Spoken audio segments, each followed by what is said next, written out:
Welcome back to Fox and Friends First. A case sparking international outrage. A woman admitting to stabbing her boyfriend, and then the judge lets her off. All because jail, he says, might dim her, quote, bright future. Well, here now to react to that is the founder of the Conservative Millennial blog and a contributor at The Blaze, Allie Beth Stuckey. Thank you so much for joining us this morning. Yes, thanks for having me. So the deal is, her name is Lavinia Woodward, and she was a medical student. She's actually trying to become a surgeon, and yes, she stabbed her boyfriend in the leg. But the judge said, you know, she's too smart to go to jail, basically, is what he said. Right, absolutely. And, you know, as a conservative, I'm not necessarily very quick to label every instance of injustice as something of privilege. But that's exactly what it is in this case. She's a student at Oxford. She comes from a very well-to-do family.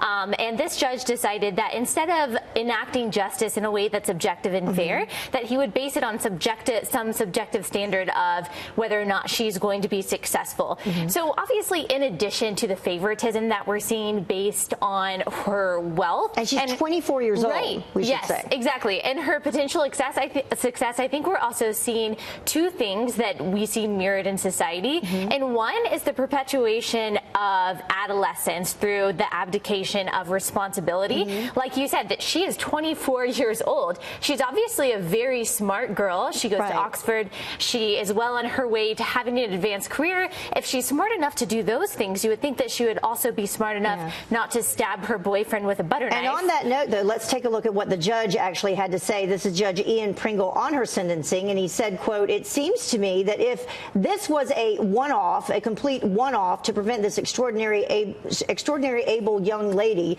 from not following her long-held desire to enter the profession she wishes to, would be a sentence which would be too severe."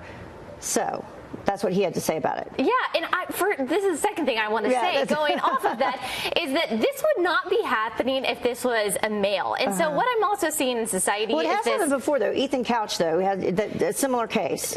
That's true. And I think stabbing, it's probably not happening quite as much. I can't imagine if her boyfriend had done the same thing, because this is the second time she's actually skirted jail time for doing something like this. Yes. I can't imagine that if her boyfriend had stabbed her with a bread knife and maybe didn't have the same status, that he would be skirting jail time as well. So we kind of see this lopsided victimization of women that I just don't think is fair. Right, and on that note, here's a quote we have from Mark Brooks. He's the chairman of the Mankind Initiative, and he's an advocate for male domestic abuse victims. And he says, he actually agrees with you, the judge seems to think that domestic abuse, when it is committed by a woman against a man, is not as serious as it rightly is when it is the other way around. Right, and I'm all for grace and second chances and compassion, but there's also a sense of wisdom and of justice that, of course, has to be enacted in a court of law.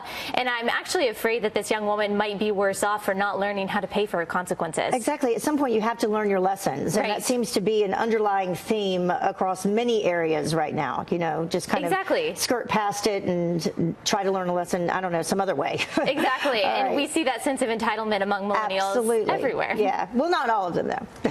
Yes. Allie, thank you so much for joining us.